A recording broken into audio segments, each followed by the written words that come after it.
Hello viewers, তো আপনারা সবাই কেমন আছেন? আশা করছি সবাই ভালো আছেন। তো বন্ধুরা, আপনাদের জন্য আবার একটা নতুন কবুতরের ভিডিও নিয়ে হাজির হলাম। আর আজকের এই ভিডিওতে আপনাদেরকে দেখাবো কবুতরগুলোকে কি কি খাবার খাওয়ানো দরকার। তো বন্ধুরা, ভিডিওটা খুবই গুরুত্বপূর্ণ ভিডিও, তাই লাস্ট অবধি দেখার অনুরোধ রইল। আর তার আগে আপনাদের কাছে একটা ছোট্ট রিকোয়েস্ট, চ্যানেলে যদি নতুন হয়ে থাকেন চ্যানেলটা অবশ্যই একটা সাবস্ক্রাইব করে দেবেন, কারণ এইরকম নতুন নতুন কবুতরের ভিডিও এই চ্যানেলে রোজই আপলোড করা হয়। আর সেই ভিডিও যেন আপনার কাছে খুব সহজে খুব তাড়াতাড়ি পৌঁছে যায়। তো চলুন ভিডিওটা শুরু করি। তো বন্ধুরা, এখানে দেখতেই পাচ্ছেন আমি কবুতরগুলোকে ধান খেতে দিয়েছি।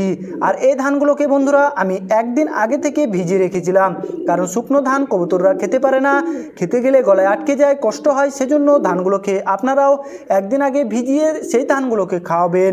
তারপর বন্ধুরা পারলে ছোলা কলাই খাওয়াবেন। তো ছোলা কলাইটা কীভাবে খাওয়াবেন? ছোলা কলাই বন্ধুরা যেমন থাকে শুকনো আপনারা ওইভাবেই খাওয়াবেন। এরপর যদি পারেন কবুতরগুলোকে সর্ষে খাওয়ানোর চেষ্টা করবেন, কারণ এই ছোলা কলাই আর সর্ষে খাওয়ালে কবুতরগুলোর শরীর স্বাস্থ্য খুবই ভালো থাকে। তাই বন্ধুরা আপনারা সর্ষেগুলোকেও খাওয়াবেন।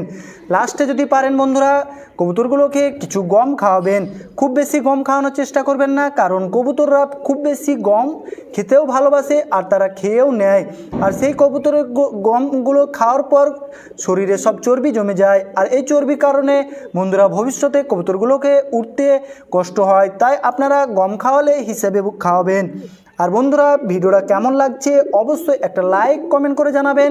আর কিছু জানার থাকলে অবশ্যই কমেন্টে জানাতে পারেন। আপনারা ভালো থাকবেন, সুস্থ থাকবেন।